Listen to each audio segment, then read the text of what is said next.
Fala pessoal, novamente sejam bem-vindos. Essa é a nossa segunda videoaula sobre o tema existencialismos. E como já anunciado no nosso encontro anterior, nós vamos explorar a proposta trazida por Jean-Paul Sartre para as tradições existencialistas. Quando nós falamos em Sartre, estamos falando de um dos principais pensadores, filósofos, ativistas políticos, do contexto da França, que vai do início do século XX até meados da década de 80. Sartre vai ser conhecido por não somente todas as obras que deixa, como por exemplo a Náusea, o Ser e o Nada, o Existencialismo é o Humanismo, Entre Quatro Paredes, obras que vão desde a literatura filosófica até mesmo obras propostas para as artes cênicas, para o teatro. Além dessas contribuições intelectuais, Sartre também vai ser um ativista que vai se envolver em diferentes questões relacionadas ao contexto da França do seu momento histórico, particularmente nos movimentos estudantis da década de 60. E nesse sentido, Sartre vai trazer heranças explícitas em seu pensamento a partir do marxismo, por exemplo, embora não se classifique e não assuma essa postura, mas é notável a contribuição fundamental que o marxismo trouxe em sua visão de mundo, como, por exemplo, com a percepção da praxis, da importância de um envolvimento, de uma utilidade para transformar o contexto sociopolítico e não apenas um discurso metafísico, filosófico da sua proposta teórica. É esse o contexto da praxis da sua leitura existencialista. Outra contribuição vem de seu grande mestre, Heidegger, né, e de alguns desentendimentos tidos também com o mesmo. Sartre vai cunhar uma postura existencialista sui generis, que apesar de concordar com seu mestre a ideia da existência e da essência humanas, Sartre vai ter algumas peculiaridades típicas da sua literatura, que nós vamos explorar um pouco nessa nossa segunda videoaula. Vamos entender duas questões importantes dentro da literatura de Sartre. Talvez um dos conceitos fundamentais para o autor diz respeito à ideia de liberdade. E a liberdade sartreana certamente é uma das suas pedras de toque. Sartre entende que a liberdade ela é imprescindível para que o homem se construa dentro dos seus limites e possibilidades.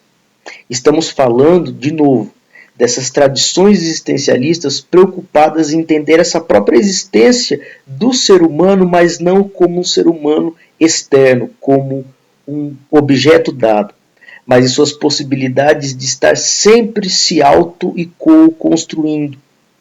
Então, nesse sentido, Sartre vai dizer, é preciso que haja essa abertura, essa liberdade para que o ser humano consiga se construir. Daí o fato de Sartre se envolver em muitos contextos de revoltas para reivindicando, propriamente dita, a liberdade aqui em questão. Porque a liberdade é ela quem permite a realização das escolhas do ser humano para aquilo que ele quer ser em si. Por isso, é óbvio que, a despeito da liberdade, se esse ser humano ele está constantemente um projeto sendo construído daquilo que ele crê, daquilo que ele quer para si, porque ele vive em si esse ser humano, ele vive para si esse ser humano, não podemos negar o peso da responsabilidade nesse processo de construção. Aqui uma frase é emblemática nesse sentido, extraída do Existencialismo é o Humanismo, em que o nosso autor, Sartre, nos diz que a primeira decorrência do existencialismo é colocar todo o homem em posse daquilo que ele é, fazer repousar sobre ele a responsabilidade total por sua existência. E quando dizemos que o homem é responsável por si mesmo, não queremos dizer que ele é responsável estritamente por sua individualidade, mas que é responsável por todos os homens. Com efeito, não existe nenhum de nossos atos que, criando o homem que queremos ser, não cria ao mesmo tempo uma imagem do homem conforme julgamos que ele deva ser. Assim, sou responsável por mim e por todos e crio uma determinada imagem do homem que escolho ser. Ao escolher a mim, estou escolhendo também o homem. Nesse sentido, meus queridos e minhas queridas, Sartre está colocando a importância dessa subjetividade dentro do contexto da liberdade, que cria o homem, mas não somente a si, mas ele se cria a partir do próprio contato com o outro homem, porque temos essa responsabilidade de entender que a nossa construção passa também pela construção do outro. O homem é condenado a ser livre. Essa frase emblemática do pensamento de Sartre está dizendo que a liberdade ela não é uma escolha. A liberdade ela é uma condição de vida. Nós não escolhemos, é interessante essa ideia, nós não escolhemos ser livre. A liberdade ela é uma condenação da nossa própria condição de existir. Por isso, Sartre fala muito sobre a importância de não basta você ser livre, se você não souber utilizar dessa liberdade para criar uma existência autêntica de si mesmo. E essa autenticidade vai trazer muito a própria ideia de má-fé trazida pelo autor. Quando Sartre fala dessa má-fé, ele está dizendo das possibilidades em que nós renunciamos à nossa liberdade. Abrimos mão em função da própria pressão social, da própria pressão política, daí de fato o próprio engajamento dele nas lutas contra as próprias possibilidades autoritárias. Por isso, quando nós abrimos mão da nossa liberdade, é óbvio que nós encaminhamos um contexto de angústia, porque nós nos perdemos, nós nos diluímos, nós assumimos um papel pronto trazido pela sociedade e nós não aceitamos construir aquele papel a partir de nós mesmos. Por isso, acabamos atribuindo nossas escolhas a modelos, a padrões, a fatores sociais externos a nós. E pelo fato de nós não nos encontrarmos em nós mesmos, nós cairemos numa angústia. É essa chamada má-fé, é a renúncia da nossa liberdade. Sartre, portanto, vai dizer que é óbvio que quando nós conseguimos entender todas essas questões do existir, nós não somos quaisquer formas de existência.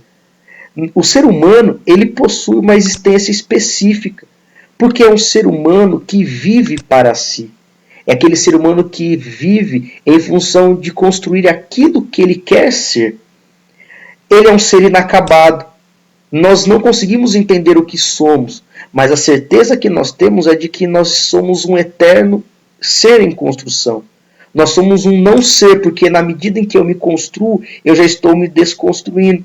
E essa constância de construção e desconstrução não me traz uma certeza concreta do ser, mas sim uma ideia do não ser. É um ser humano que se abre às infinitas possibilidades. E por isso, não há possibilidade de haver uma essência humana previamente definida. Esse é um ponto fundamental do pensamento sartreano. Quando ele nos diz, esse filósofo, a partir da própria tradição de Heidegger, seu mestre, que nós existimos do acaso, mas a partir do momento em que nós existimos, nós nos formamos, é só assim que nós damos passo à construção da nossa essência, da nossa visão de mundo, dos nossos valores, dos nossos desejos. Então, todas essas questões que conformam a natureza humana, elas não existem previamente. Elas não vêm com um arcabouço social, com um arcabouço cultural. Porque se assim for, nós estaremos caindo na própria má-fé de renunciar à nossa liberdade em prol de parâmetros, de uma ética enlatada, de balizas morais.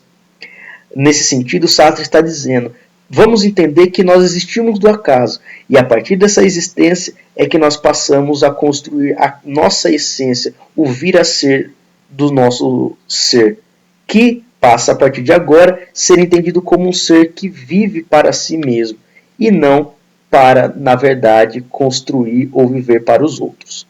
Meus queridos e minhas queridas, por hora nós encerraremos esse nosso segundo encontro sobre as posturas existencialistas, explorando um pouco dos principais aspectos do pensamento sartriano.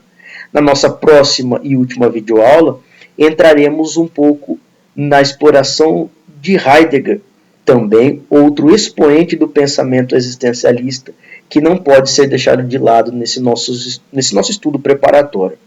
Um forte abraço, até nos revermos.